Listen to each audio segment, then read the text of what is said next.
Kalau saya itu kita pakai baju apa sama seperti apa? Nah, kalau ini namanya baju hanfu. Hanfunya dipakai untuk komandan pasukan tentara dari kerajaan dinasti Han di era 206 sebelum Masehi.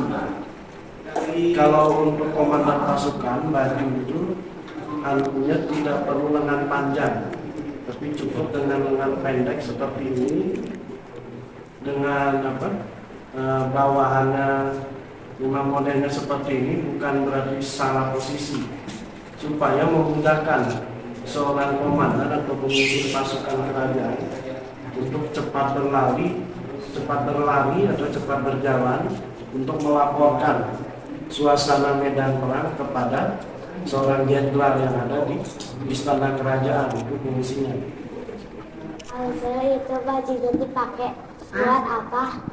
Nah, kalau baju hanfu ini dipakai untuk sebagai baju adat dinas kerajaan dari dinasti Han yang dikenakan oleh seorang komandan pasukan tentara yang merupakan bawahan satu tingkat dari jenderal kerajaan yang ada di era dinasti Han. Saya pakai sepatunya buat apa? Nah, Lause hari ini mengenakan sepatu warnanya yaitu warna oranye. Nah, model sepatunya seperti ini, kiri kanan sama. Sepatunya pendek terus tidak ada hak bawah, hak itu dalam arti hak balok kayu, karena memudahkan seorang komandan pasukan ketika berperang itu bisa berlari dengan cepat supaya tidak terkejar oleh musuh. Kalau mengenakan sepatu yang ada hak balok kayu, itu hanya menghadap raja di istana aja. Kalau dalam situasi dinas di medan perang, cukup menggunakan sepatu ringan, sepatu adat, supaya begitu dikejar musuh gampang melarikan diri dari medan perang. Fungsinya itu.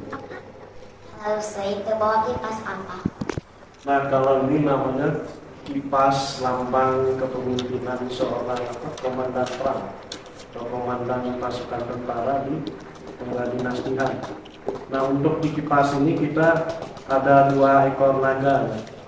Kenapa ada 2? Yang satu adalah jenderal, pemimpin tertinggi di kerajaan. Yang kedua, komandan pasukan tentara, yang merupakan tangan kanan dari jenderal perang kerajaan.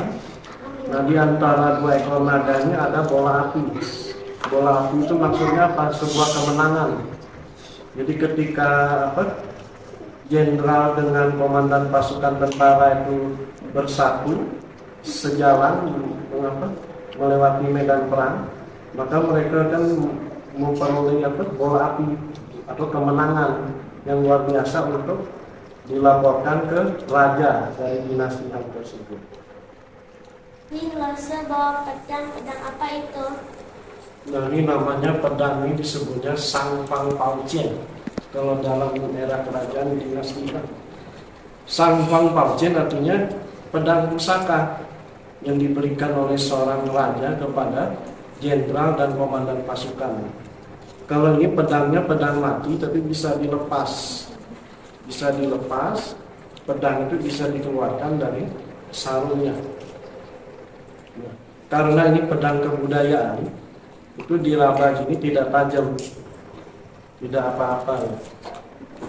Pedang kebudayaan dilarang tajam, harus tumpul. Diraba itu nggak apa-apa, nggak luka. Cara masukinya balik lagi ke sini. Cara masukinya.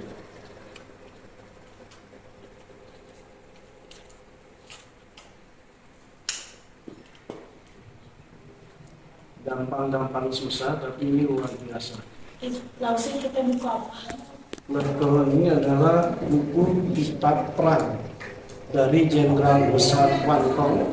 Beliau juga hidup di era dinasti Han, satu zaman dengan komandan pasukan tentara dinasti Han. Karena dinasti Han itu berkuasa dari 206 sebelum Masehi sampai tahun 220 Masehi. Nah, ini adalah Jenderal Quan Tong. Di sebelahnya itu beliau memegang kuantal atau pedang tombak spesial yang selalu dipegang oleh Jenderal Kwan Kong. Kalau di dalamnya ini ada contoh naskah cerita seperti ini. Kanjinya itu dari atas ke bawah tulisannya, kurang lebih seperti ini.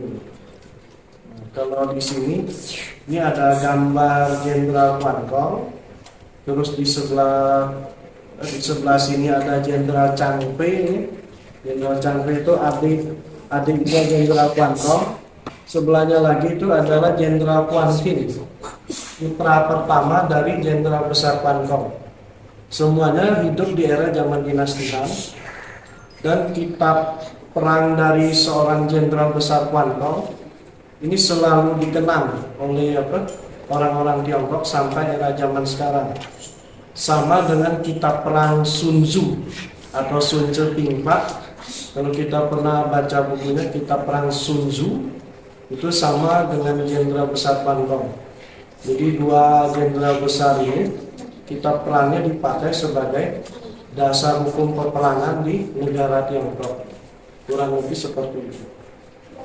Itu payung apa? Nah, kalau ini namanya payung tradisional yang digunakan oleh para pemimpin kerajaan zaman dulu. Nah, kalau zaman dulu payungnya seperti ini. Ini bahannya dari kain. Nah, dibukanya sama dengan payung modern, sama persis. Contohnya. Nah, kalau contoh batangan payungnya seperti ini. Ini menggunakan bahan kayu, karena dulu belum ada besi. Kebanyakan masih pakai kayu.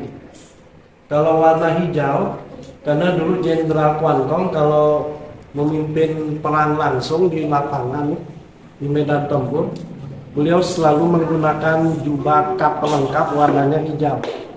Begitu juga dengan komandan pasukan dan para prajurit-prajurit itu.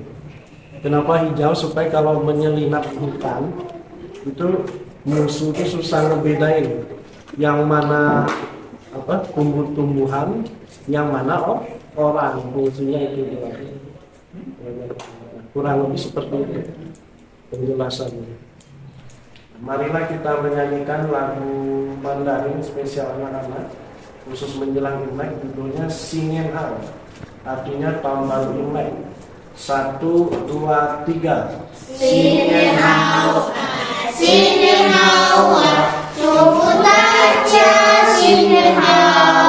我们唱歌，我们跳舞，祝福大家新年好。